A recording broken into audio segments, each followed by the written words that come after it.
പ്രാർത്ഥനയുമായി ബന്ധപ്പെട്ട ചില മര്യാദകളെ സംബന്ധിച്ചാണ് ഇന്ന് സംസാരിക്കുന്നത്.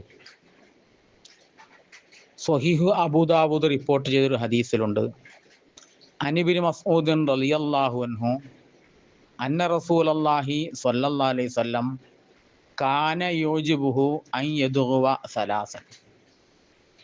ഇബ്നു മസ്ഊദ് റളിയല്ലാഹു അൻഹു നബി സല്ലല്ലാഹു അലൈഹി വസല്ലം തങ്ങളെ തൊട്ട് നിവേദനം ചെയ്യുന്ന ഹദീസ്, തീർച്ചയായും റസൂലുള്ളാഹി സ്വല്ലല്ലാഹു അലൈഹി വസല്ലം തങ്ങൾ ദുആ ചെയ്യുമ്പോൾ 3 വട്ടം ചോദിക്കലിനെ താല്പര്യപ്പെട്ടിരുന്നു.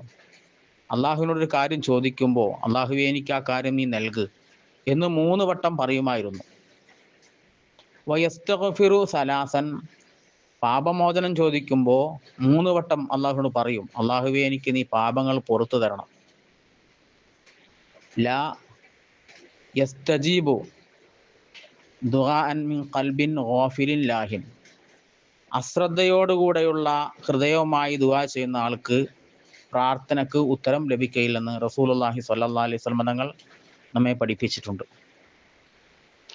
നബി സല്ലല്ലാഹു അലൈഹി വസല്ലം തങ്ങളെ പറ്റി ഉമർ ഇബ്നുൽ ഖത്താബ് റിപ്പോർട്ട് ചെയ്യുന്ന ഹദീസിലുണ്ട്, കാന റസൂലുള്ളാഹി സ്വല്ലല്ലാഹു അലൈഹി വസല്ലം ഇദാ റഫഅ യദൈഹി ഫിദ്ദുആഇ ലം യഹുത്തഹുമാ ഹത്താ യംസഹ ബിഹിമാ വജ്ഹഹു.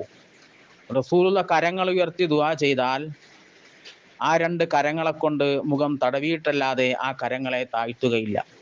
അപ്പോൾ ദുആ ചെയ്യുമ്പോൾ ശ്രദ്ധയോടുകൂടെ ദുആ ചെയ്യുകയും ചോദിക്കുന്നത് 3 വട്ടം ചോദിക്കുകയും 2 കരം കൊണ്ട് മുഖം തടവി ആ കഴുകളെ താത്തണമെന്ന് റസൂലുള്ളാഹി സ്വല്ലല്ലാഹു അലൈഹി വസല്ലം നമ്മെ പഠിപ്പിക്കുന്നു.